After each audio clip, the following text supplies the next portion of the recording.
All right, New England fans, Joe and Bob here from Local Football Flavor. We're talking about the New England Patriots season that was. Now, there was a lot of hope for the New England Patriots, but equal amounts of despair at the same time. You're looking at a quarterback room that struggled for a second year in a row. You're looking at a running back room that, while not healthy all the time, is trending in the right direction. And you're looking at a defense that is actually pretty good. And the only problems that you're looking for here on the staff is coaching. Who would have thought we would have said that a Bill Belichick coach team has coaching problems? And that's kind of the first point that I want to get to here, Joe, is what is going on with the Patriots. They made a good decision this offseason to get rid of Matt Patricia. Matt Patricia is garbage. I can say it till I'm blue in the face because I do like the Detroit Lions as well. And he ran that team into the ground. They could not hold a lead. They could not do it. Was like the most anemic offense that I've ever seen. And that is what you got, New England fans, this year from the New England Patriots. Another team that had no respectable threat at wide receiver. You had quarterbacks that could not get the ball to those wide receivers in a way where they can make moves. By the way, when we're talking about poor coaching, and we're looking at, is this team talented? Look at that yards after the catch. Mm-hmm. And the New England Patriots, I believe as a whole unit, have the least yards after the catch out of any team. Yeah, they're the biggest disparity between yards after catch allowed and yards after catch for. Each wide receiver only gets like 3 yak yards per catch. But their average catch is 15 yards. Mm-hmm. So what these stats and what the eye test is telling you is a team that wants to move the ball downfield by passing it. They pass the ball a lot. But when push comes to shove, they just can't put it in the end zone. And the scheming and everything is going wrong for this team. And you can look back at when a whole coaching staff for the New England Patriots basically just said, peace, see you later, I'm gone. And now I have to look for these guys. And Bill Belichick wants to hire in-house. He trusts himself. He wants to hire in-house. He wants to hire people that he knows. And that hasn't worked. And since Tom Brady has left. And you got to think to yourself, and I'm not gonna dog him. He's a Hall of Fame coach. I do appreciate everything that he's done for the sport. However, and I was saying this earlier in the season, I thought the New England Patriots were going to get in the playoffs just based off of coaching. But you've got to build that staff back up, man. Like, I mean, it right now as it sits, I know they went out and got a new OC, but this season was just abysmal on the offensive side of the ball. And the only shining star was Ramondre Stevenson. It's the only guy on this whole team that you could say, wow, that was nice. That's very true. And when we look at what that offense did, and we do need to point out a very important thing, though. The Patriots did something that was very rare for the NFL, and they're really the only team that did it all year. They never got on a long winning streak or a long losing streak. I think their most was 2 in a row for either direction. And that is really hard to do in the NFL. It just doesn't normally happen. So there wasn't one glaring bottom, nor was there one exceptional top. It was just kind of weaving in the middle. And we did see special teams blunders and penalty blunders hit this team in a way that had not happened before. That's a fact. Now, they had some great upsides. Most penalized team in the league. That's right. 3 penalties.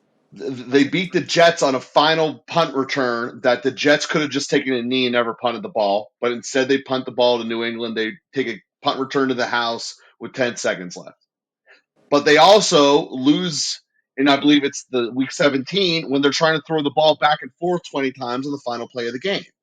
And this is the kind of situational coaching that really lacked. But I need to start with what Mac Jones is, not what they thought he was, but what he actually is. Mac Jones is a guy who needs to load his arm up when he puts the ball downfield. And as a result, it really takes away from his release time.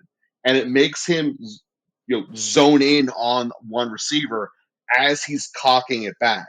This is why the yak yards are the reflection of that. Because as the safety sees he's cocking back, he now knows where the ball's going. He's not Brady, who just could flick his wrist and it was out at the same velocity as if he loaded up.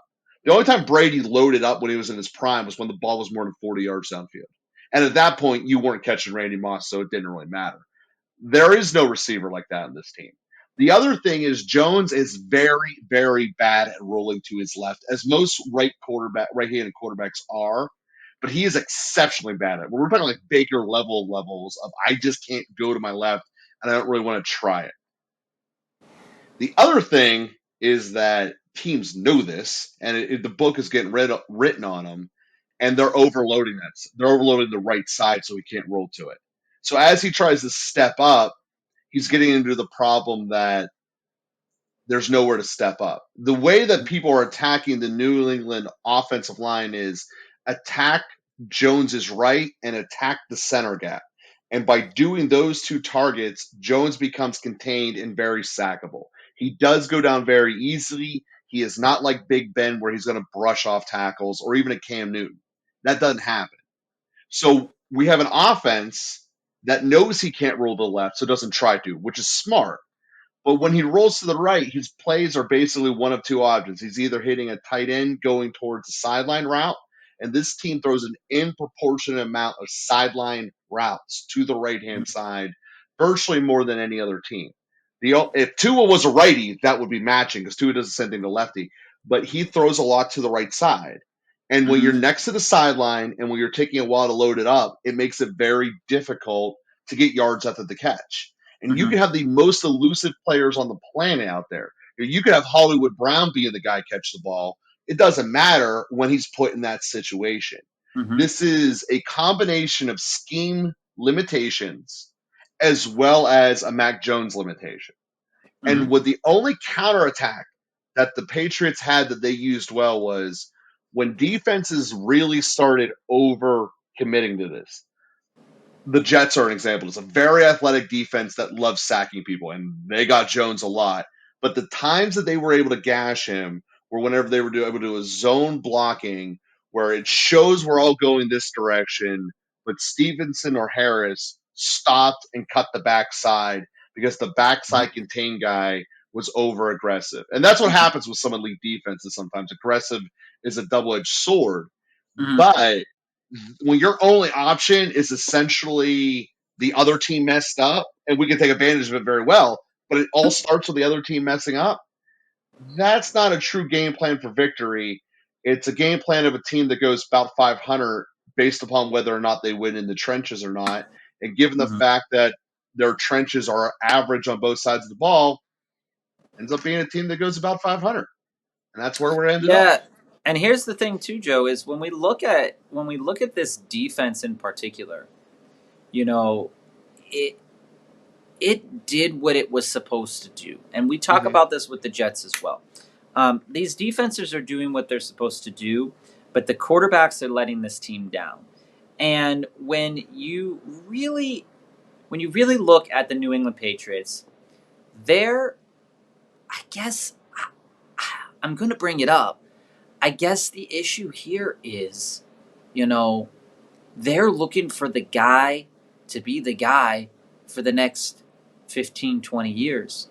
Mm-hmm. And I think they've got to come to the conclusion of maybe this isn't our guy. Maybe, Or maybe we maybe need to this. reset our But highlights. but here's the thing: Bailey Zappy, though, he's not anything to write home about either because he Mm-mm. can't push the ball down the field. So yeah, did he come out hot? Yeah, sure he did. But is he going to be a capable backup? Absolutely, he's going to be a capable backup. He should get you through a couple of games here and there if Mac Jones goes down.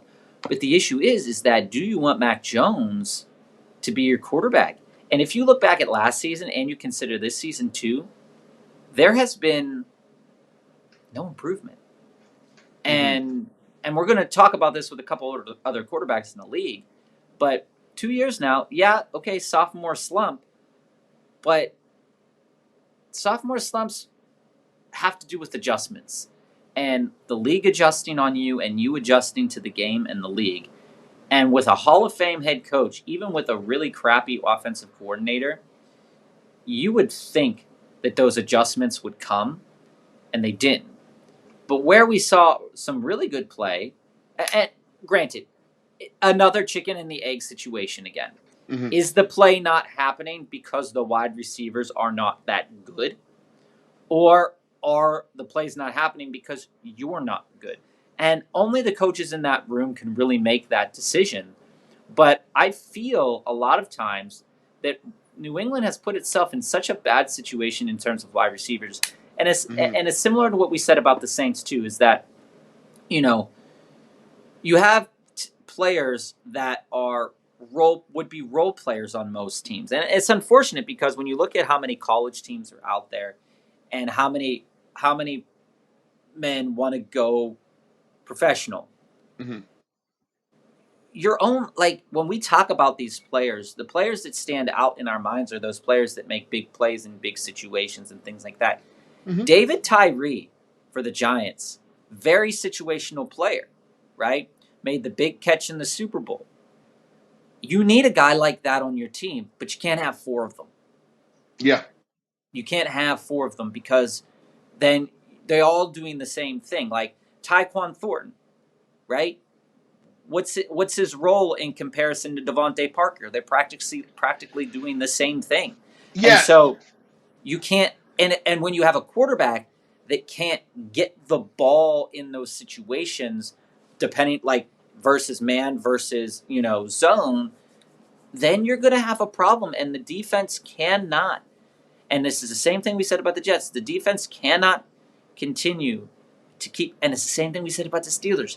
The defense can only keep you in the game so long. Eventually, you're going to have to score some points. And we're thankful, if you're a New England Patriots fan, that you actually have the situation that the Jets want to have, is to have two very capable running backs that Mm-hmm. you can switch out and keep healthy throughout the season that offer you a plethora of possibilities. When they use these running backs and they're both on the field, this team looks different and it looks better. Mm-hmm. And unfortunately, you've got to make that decision about Mac Jones and say to yourself, okay, Mac, 2 years in, we know you're not Tom Brady, but what can you give us, and what are we going to do with you? Because we need to scheme around you. We need to make the decisions based off of your abilities. But unfortunately, your abilities don't allow us to move the ball so far. Because when they got in the Mm-hmm. red zone, they didn't score. Yeah, that's the thing that's perplexing about this team. Well, great running teams normally own the red zone because you can just run it in. It's just they just take forever to get there. Um, the thing that really I think told us that answered this question, or maybe it's why Belichick's fired his offense coordinator. They took the ball out of Jones' hands much more often than would have been normal situations to not throw the ball. Even in 10 years ago football, Mm-hmm. they did not let him air it out. And you can make the simple argument, well, when Stevenson's running the ball like crazy, why should you? Because Mm-hmm. when you throw the ball downfield, it gives extra energy. Right. The Patriots were similar to most offenses in this regard, is that if you get the first down of a drive, Mm-hmm. it's going. Right. It's almost always ending up at least a field goal attempt. But they just so often wouldn't let him tee up. And the other thing that really hurt them was they don't do enough play action for especially how good their running game is. And they have a very strong between the tackles running game. They do Mm-hmm. more often than most teams pulling guards and tackles on the same play, especially from the right to the left. Most teams prefer to run to their right. Mm-hmm. And it really gives them the ability to run all over the field in all directions. But they don't let Jones do play action often, but often really any play. So And To me, it's because they're afraid if he doesn't have time to pick his read early, he's going to get sacked, and Yeah, it's a problem. Either they have said they already don't think he's the guy, and they don't want him to be the guy, and maybe that was the decision that was made during the season. That's why they took a ball away from it, and why the coordinator's gone, and there's just a disconnect between that coach and the rest of the organization, or they're telling you the truth in their play calling, and someone's just going to have to deal with the fact that Mac Jones isn't who they want as a future. That being said, he is not even close to 20 or below in starting quarterbacks in the NFL. He no, is no, certainly in the tier of 10 to 20. yeah, He has things you can build off and work with, but he's not probably going to be ever regarded as a top 5 quarterback. But he'll be, I think, yeah, realistically, if he takes progressions as he should, I think there's a very real chance this guy becomes a David Carr type quarterback. yeah. And He's there's nothing wrong with that. You can make the playoffs with him. If David Carr were in New no, England, they would have been the playoffs with a chance of winning the division. So there's yeah, nothing wrong with that. It's just that's what Jones is. And don't try to think that he's going to become Tom Brady, flinging it to Randy Moss, breaking all the records. yeah. And the thing about this team that I think is important to mention too is on the defensive side of the ball, they had one of the best rushing defenses, but they also played in a division that didn't run the ball. Mm-hmm. Yeah, So Miami like and Buffalo don't even try to. you have, I mean, granted this year they ran it a little bit more, so there's that. But your schedule, and I'm just going to read through the schedule here of who they played and won against. Okay, Steelers early in the Mm-hmm. season. Detroit, they blanked Detroit when Mm-hmm. Detroit was having all those They problems with didn't have Amon Swift. Health, Swift. Williams was still coming out. They blanked Cleveland, or not blanked Cleveland. They let Cleveland score 15. And when we talk about Cleveland, we'll talk about that because like my hair just did. That was how we feel about that game. They they played Chicago right around that time of Justin Fields coming out, right? Mm-hmm. Then the Jets, but they lost to Chicago. So they got lit up by Chicago in that game. And I think that was Justin Fields' big game. He had a Um, couple of them, yeah. the Jets, Indy, and then the Jets again. So this was during that Brees Hall fall away. Mm-hmm. Dalvin Cook, Arizona, Vegas had Jacobs. And, when you look at this game and you look at what Jacobs did in that game, so let's pull up the stats really quickly. And I know this is just to make a point, but I do want to make it, is when you look at what happened in that game and how many total rushing yards they let up in that game, they let up 97, Mm-hmm. right? 97 total rushing yards, but they let up 211 passing yards in that game. So, one of the If you things have a we can team under 300, that's not too bad. That's pretty damn right, good, and actually, especially they under yeah, 350. and so that was towards the back half of the season. So when you look at how the defense versus the offense kind of balanced itself out, this team isn't necessarily in a bad spot either. And Mm-mm. we can say this about a lot of the AFC East teams. They're not in a bad spot, but they're putting themselves into bad situations where they're not settled on a guy. And they don't really have a guy that they could build around. Like we said about the Panthers, they moved on from Christian McCaffrey. Now they can go and look for a guy to build around because it does not matter how much other talent you have on the field. If you don't have someone who's capable of making good decisions all the time, you're not going to go anywhere. You're not going to, and going back to like Super Bowl winners, Nick Foles won a Super Bowl. Is Nick Foles an exceptional quarterback?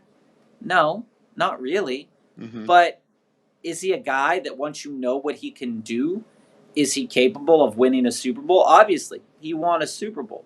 Mm-hmm. Is he capable of not losing a Super Bowl? Yeah, obviously, he won the Super Bowl.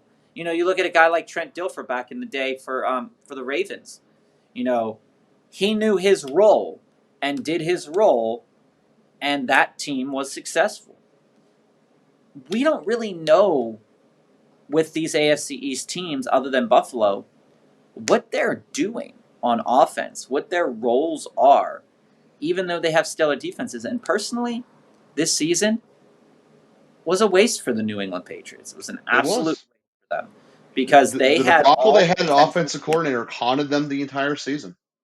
I mean, it was an utter waste of time for this team because they were so close, and for some, for the awful reason of the offensive coordinator position, it just didn't happen. They couldn't finish it.